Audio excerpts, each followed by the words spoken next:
Welcome to the last breakfast. Please enjoy the video. You begin by making sure the app is installed and you're signed into the correct Google account. This avoids joining the wrong workspace. Once done, grant microphone and camera permissions so audio and video work immediately. Now open Google Meet, tap New Meeting, or paste a meeting code into Join. Pick Start or Join Meeting. You do this because immediate permissions prevent delay, and using the right account preserves calendar sync and meeting access, so you can proceed without interruptions. You now manage audio and visuals. Tap Mute or Camera to control presence, and open the three-dot menu to select microphone or speaker devices. This matters if you switch headsets. Once selected, adjust layout to tiled or spotlight so you see the people you need. Pin a presenter for focus.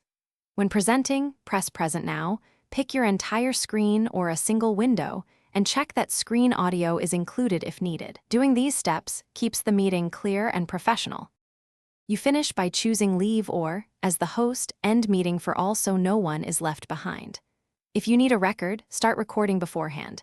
It saves to drive automatically. Make sure you announce recording for consent. After the meeting, use the calendar entry to send follow-ups or attach the recording. If something goes wrong, check your microphone and speaker device selection, toggle mute, or reconnect to Wi-Fi. This simple step often resolves audio or connectivity problems quickly. Thanks for watching. If this was helpful, leave a like and consider subscribing. See you next time.